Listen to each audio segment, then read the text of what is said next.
ഷൈൻ ടോം ചാക്കോന് ഇനി 35 ഇനി 150 ചോദ്യം ചോദിച്ചാലും അറസ്റ്റ് ചെയ്ത് ജയിലിലേക്ക് അയക്കാനുള്ള ഒരു കണ്ടുപിടുത്തങ്ങളും തെളിവുകളും കിട്ടില്ല. കാരണം വെച്ചിട്ടുണ്ടെങ്കിൽ ഇയാളിപ്പോൾ ഇറങ്ങി ഓടി എന്തിനാണെന്ന് ചോദിക്കുന്നത്, പേടിച്ചിട്ട് ഓടിയതാന്ന് പറയും. കാരണം പോലീസ് വന്നു കഴിഞ്ഞാൽ എന്നെ അറസ്റ്റ് ചെയ്യും, ഞാൻ അകത്തു എന്നുള്ളൊരു പേടി ഉണ്ടായിരുന്നു എനിക്ക്. അപ്പം ഞാൻ അവിടുന്ന് എങ്ങനെയും രക്ഷപ്പെട്ടിട്ട് ഒരു വക്കീലിനെ കണ്ട് സംസാരിച്ചിട്ട് നേരിട്ട് വരാം എന്ന് കരുതിയിട്ടാണ് ഞാൻ ഇറങ്ങി ഓടിയത്.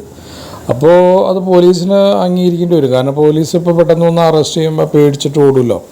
അപ്പോൾ അങ്ങനെ ഇപ്പോൾ ഒരു വക്കീലിനൊക്കെ തരപ്പെടുത്തി പുള്ളി വന്നിരിക്കുകയാണ്. ആ വക്കീൽ അവരോട് ചോദ്യം ചോദിക്കുമ്പോൾ 35 ചോദ്യം ചോദിക്കും. ഈ ചോദ്യത്തിനൊന്നും തെളിവുകളില്ലല്ലോ. ഇപ്പോൾ ഇപ്പോൾ പോലീസിനായാലും കോടതിയിലൊക്കെ തെളിവ് വേണമല്ലോ.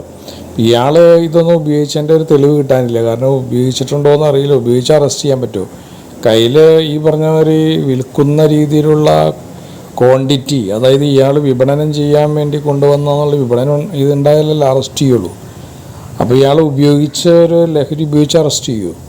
അപ്പോൾ ഇങ്ങനെയുള്ള കുറേ കാര്യങ്ങളുണ്ട്. ഇനി ഇവരെയൊക്കെ പിടിക്കണമെന്നുണ്ടെങ്കിൽ ഇതിനു വേണ്ടി തന്നെ രഹസ്യമായ പോലീസ് ഈ സെറ്റുകളിൽ ഉണ്ടാവണം. അതായത് ജൂനിയർ ആർട്ടിസ്റ്റുകളെ പോലെ ഒരു ഇപ്പോൾ ഷൈൻ ചാക്കോ ഇങ്ങനെയൊക്കെയുള്ള നടന്മാർ എന്തെങ്കിലും രഹസ്യമായി ഉപയോഗിക്കുന്നുണ്ടോ, അല്ലെങ്കിൽ സിനിമാ സെറ്റുകളിൽ വിപണനങ്ങൾ നടക്കുന്നുണ്ടോ എന്നൊക്കെ ശരിക്കും പോലീസ് കണ്ടുപിടിക്കണമെന്നുണ്ടെങ്കിൽ ഈസിയാണത്.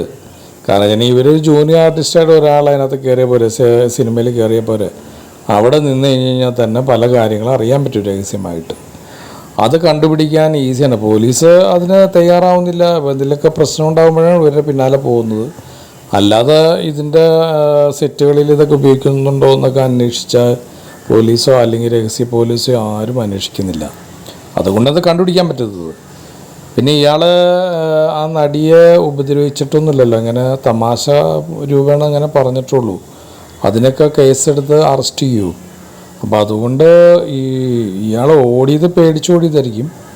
അതുകൊണ്ട് അറസ്റ്റൊന്നും ഉണ്ടാവാൻ സാധ്യമല്ല. ഇനിയിപ്പോൾ എത്ര ചോദ്യം ചോദിച്ചാലും വക്കീലെല്ലാ കാര്യങ്ങളും അയാളെ പഠിപ്പിച്ചിട്ടുണ്ടാവും. ആ രീതിയിൽ അയാൾ മറുപടി പറയും.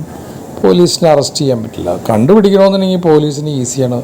സിനിമാ സെറ്റുകളിൽ രഹസ്യമായി നിന്ന് കഴിഞ്ഞാൽ ഇത് ആരൊക്കെ ഉപയോഗിക്കുന്നുണ്ട്, എവിടേക്ക് നിന്നൊക്കെ വന്നെന്ന് അന്വേഷിച്ച് കണ്ടുപിടിക്കാൻ പറ്റും. പോലീസ് അതിനകത്ത് പോലീസിന് വെറുതെ അത് അന്വേഷിക്കാൻ പറ്റില്ല. അതിനൊക്കെ കംപ്ലൈൻറ്റുകളും മോളിൽ നിന്ന് ഓർഡറുകളൊക്കെ കിട്ടിയാലാണ് അവർക്ക് അന്വേഷിക്കാൻ പറ്റുള്ളൂ. അപ്പം അങ്ങനെയൊക്കെ ഓർഡറുകളും അന്വേഷണങ്ങളൊക്കെ വരാണെങ്കിൽ ഇതുപോലെ കണ്ടുപിടിക്കാൻ പറ്റും. അല്ലെങ്കിൽ ഇത് കണ്ടുപിടിക്കലുണ്ടാവില്ല. വീണ്ടും ഇതുപോലെ വേറെ ആൾ ഉപയോഗിച്ചായിട്ട്, അല്ലെങ്കിൽ ഉപയോഗിച്ച് കഴിയുമ്പോൾ നമ്മുടെ ലെവല് തെറ്റും. അപ്പം മറ്റുള്ള ആൾക്കാരോടൊക്കെ സംസാരിക്കുന്ന രീതികളൊക്കെ മാറിപ്പോവും. അങ്ങനെയൊക്കെയാണ് ഇത് സംഭവിക്കുന്നത്. പണ്ട് സിനിമാ സെറ്റുകളിൽ വെള്ളടി എല്ലാ ഇതൊക്കെ നേരത്തെ നടന്നിരുന്നു, പല സെറ്റുകളിലും നടന്നിട്ടുണ്ട്. ഇപ്പോഴും അതങ്ങനെ തുടർന്നുകൊണ്ടിരിക്കുന്നു. ഇതൊക്കെ നീറ്റായിട്ട് കൊണ്ടുപോകണമെന്നുണ്ടെങ്കിൽ സിനിമാ സംഘടനകൾ, ഇപ്പോൾ അമ്മ എന്ന് പറയുന്ന സംഘടനയിൽ തന്നെ പ്രസിഡൻറ്റ്, സെക്രട്ടറി എല്ലാവരും ഉണ്ട്. അവരെ കമ്മിറ്റി ഇവരെയൊക്കെ വിളിച്ചിട്ട് പറയണത് മേലത് ഉപയോഗിക്കരുത്, ഉപയോഗിച്ച് കഴിഞ്ഞാൽ നിങ്ങൾ സംരക്ഷിക്കപ്പെടില്ല.